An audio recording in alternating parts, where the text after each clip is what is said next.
بلکہ آپ کے ساتھ آپ کے خاندان اور صحابہ کرام کا 3 سالہ بائیکاٹ کیا۔ بالآخر حضور صلی اللہ علیہ وسلم کو ہجرت کی دعوت دے دی گئی۔ اب کیا تھا، کفار کو جیسے ہی اندازہ ہوا کہ اب محمد صلی اللہ علیہ وسلم مکہ چھوڑنے والے ہیں، سب کے سب مشرکین اکٹھا ہوئے اور سرور دو عالم صلی اللہ علیہ وسلم کے گھر کا محاصرہ کر لیا۔ ادھر یہ مکر و فریب کا جال بچھا رہے تھے، ادھر اللہ تعالی نے ان کے فریب کاری کی ناکامی کا فیصلہ فرما لیا تھا۔ چنانچہ رسول اللہ صلی اللہ علیہ وسلم معجزانہ طور پر سورہ یاسین کی آیت وَجَعَلْنَا مِن بَيْنِ أَيْدِيهِمْ سَدًّا وَمِنْ خَلْفِهِمْ سَدًّا فَأَغْشَيْنَاهُمْ فَهُمْ لَا يُبْصِرُونَ پڑھتے ہوئے ان کے اوپر پھونکتے ہوئے بحفاظت خداوندی ابو بکر رضی اللہ عنہ کو ساتھ لے کر مدینہ منورہ کے لیے روانہ ہوئے۔ مکہ مکرمہ سے مدینہ منورہ کا راستہ شمال کی طرف سے تھا، مگر احتیاطی طور پر آپ صلی اللہ علیہ وسلم نے مکے کی جنوبی سمت سے سفر شروع کیا۔ ثنیۃ الوداع کے مقام پر پہنچ کر آپ صلی اللہ علیہ وسلم نے اپنی جائے پیدائش اور محبوب شہر اور مبارک و مقدس خانہ خدا کو الوداع کہا۔ تقریباً 10 کلومیٹر کی مسافت طے کر کے جبل ثور کی غار میں بقصد آرام اور دشمن کی نظروں سے مختفی ہونے کے لیے قیام پذیر ہوئے۔ حضرت ابو بکر رضی اللہ تعالی عنہ کو رسول اللہ صلی اللہ علیہ وسلم کی زندگی کی شدید فکر لاحق رہتی تھی۔ آپ صلی اللہ علیہ وسلم حضرت ابو بکر رضی اللہ عنہ کو تسلی دیتے اور فرماتے، اے ابو بکر، تمہارا ان 2 کے بارے میں کیا خیال ہے جن کا تیسرا ساتھی اللہ تعالی ہو؟ اللہ تعالی نے سورہ توبہ میں ارشاد فرمایا، إِلَّا تَنصُرُوهُ فَقَدْ نَصَرَهُ اللَّهُ إِذْ أَخْرَجَهُ الَّذِينَ كَفَرُوا ثَانِيَ اثْنَيْنِ إِذْ هُمَا فِي الْغَارِ إِذْ يَقُولُ لِصَاحِبِهِ لَا تَحْزَنْ إِنَّ اللَّهَ مَعَنَا۔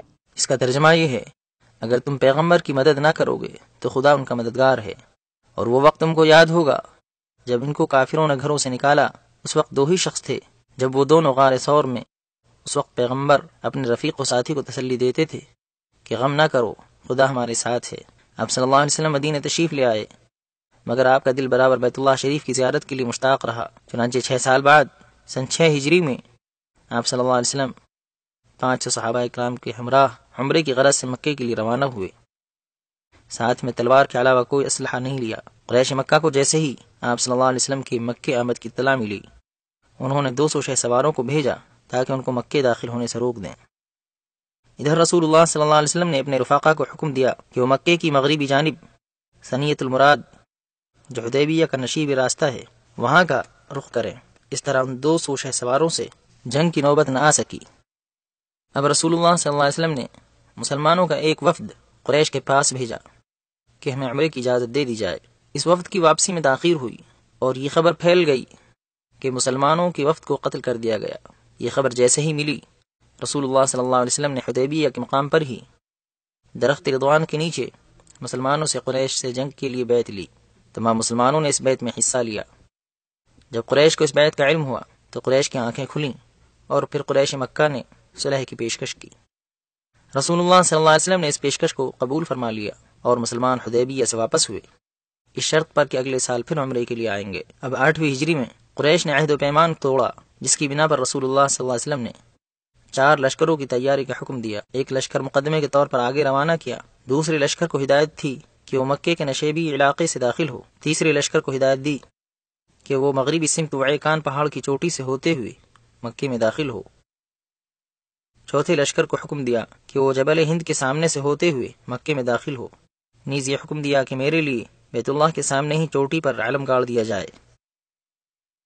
بالآخر رسول اللہ صلی اللہ علیہ وسلم کو بغیر جنگ کے ہی فتح حاصل ہو گئی، امن و امان ہو گیا، خطرات کے بادل چھٹ گئے، بیت اللہ شریف کے حقیقی وارثین آ چکے تھے۔ مکہ مکرمہ توحید کی صداؤں سے گونج اٹھا، شرک و کفر کے جھوٹے خداؤں میں زلزلہ آ چکا تھا، مورتیاں لرزہ بر اندام تھیں۔ اب مکہ مکرمہ بت پرستی و شرک کی گندگی سے پاک ہو چکا تھا۔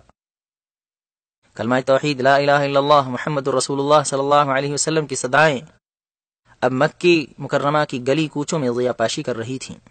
حرم شریف کی حدود، جن کو حضرت جبریل علیہ السلام کی نشاندہی پر ابراہیم خلیل اللہ نے متعین کیا تھا، زمانے سے پامال ہو رہی تھیں، اب دوبارہ ان کی حرمت واپس آ گئی۔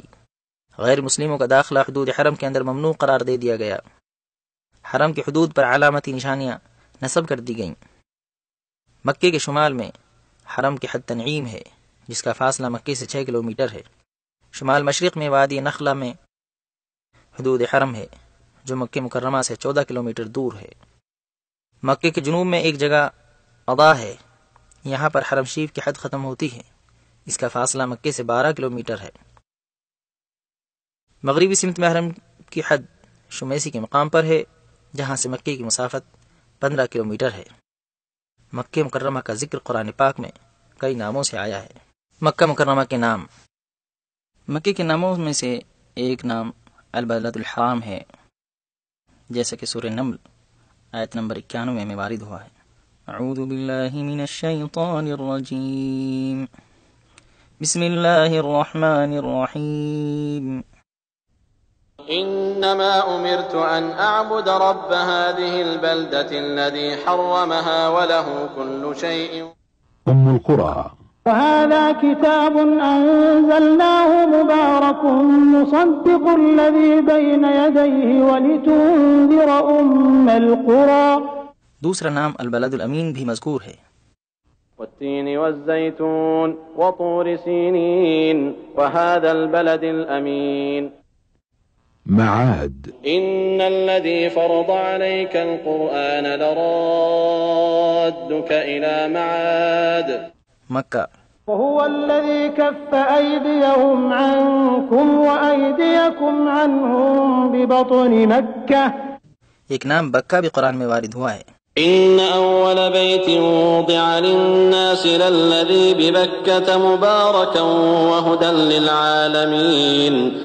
سعودی دور حکومت آیا تو اس نے شہر مکہ کی خاص پلان کے تحت ترقیاتی کام شروع کیے، اس لیے کہ مسجد حرام کو جانے والے راستے اور گلیاں نہایت تنگ تھیں۔ مکہ مکرمہ کی ظاہری شکل کے لحاظ سے اور زمانے کی تبدیلی و ترقی کے نتیجے میں کیا مسائل و مشکلات آ سکتی ہیں، اس سے کوئی بھی مکہ کی تاریخ کا شناسا انکار نہیں کر سکتا۔ اس شہر کی حالت بالکل وادی کی مثل ہے، اس پر محیط پہاڑی چوٹیاں وادی ابراہیم، وادی طوا اور وادی فتح تک پھیلی ہوئی تھیں۔ اونچی وادی وادی محصر ہے۔ مکہ مکرمہ کا موسم خشک گرم ہے، سال کے اکثر حصے میں، جس میں درجہ حرارت 30 سے 45 کے درمیان رہتا ہے۔ عمارتوں کے بلند ہونے کے باوجود راستے تنگ ہیں، اس لیے راستوں میں عموماً سارے دن سایہ رہتا ہے۔ حرم شریف کی سب سے پہلی توسیع خلیفہ راشد حضرت عمر بن الخطاب رضی اللہ عنہ نے سن 17 ہجری میں کرائی۔ اس کے بعد 18 ہجری میں حضرت عثمان غنی رضی اللہ عنہ نے توسیعی کام کرایا۔ اس کے بعد سے دور اموی، دور عباسی اور اسی طرح عثمانی و سعودی دور حکومت کے مختلف وقتوں میں حرم شریف کا توسیعی کام ہوتا رہا۔ دور سعودی میں سعودی فرمانروا شاہ عبدالعزیز آل سعود نے 1368 ہجری میں حرم شریف کی توسیع کا اعلان کیا۔ یہ تاریخ کی اپنی نوعیت کی اہم ترین توسیع تھی، جس میں 20 سال تک مسلسل کام چلتا رہا، جس میں حرم شریف کے خارجی ساحات کی توسیع نہایت اہمیت کی حامل ہے، جس کا کل رقبہ 1,60,000 مربع میٹر ہے، جبکہ سابقہ رقبہ صرف 19,000 میٹر تھا۔ مسجد حرام کی دونوں منزلوں کے اندرونی و بیرونی حصوں میں پتھروں کے ٹائل لگا دیے گئے۔ اسی کے ساتھ عثمانی دور کی ساری تعمیرات کو بھی اصلاح و ترمیم سے سنوارا گیا۔ نیز سعودی دور حکومت کی توسیع کو عثمانی توسیع سے ملا دیا۔ مطاف کی جگہ میں بھی توسیع کی گئی۔ اس اضافے کی مقدار 300 ہاتھ تھی۔ اس دفعہ مطاف میں سفید سنگ مرمر کا استعمال کیا گیا، جس کی خوبی یہ ہے کہ یہ گرمی کی تپش سے گرم نہیں ہوتا۔ زمزم کے کنویں تک پہنچنے کے لیے دروازے لگا دیے گئے۔ کعبہ شریف کا دروازہ تبدیل کیا گیا، جس میں خالص سونے کی پلیٹیں جڑی گئیں، جن کا وزن 286 کلو گرام ہے۔ اس عظیم توسیع میں صفا مروہ کے درمیانی جگہ یعنی مسعی بھی شامل تھی۔ سعی کرنے والوں کی سہولت کے پیش نظر دوسری منزل پر بھی مسعی یعنی سعی کرنے کی جگہ تیار کی گئی۔ خادم الحرمین شریفین شاہ فہد بن عبدالعزیز نے بھی اس عظیم الشان توسیع و تجدید میں خوب حصہ لیا۔ چنانچہ ان کے فرمان پر مسعی کے درمیانی حصے میں پل نما 6 گزرگاہیں بنائی گئیں۔ نمازیوں کی سہولت کے لیے دوسری منزل پر چڑھنے کے لیے بجلی کے زینے نصب کیے گئے۔ مسجد حرام کی چھت کو نماز کے قابل بنایا گیا۔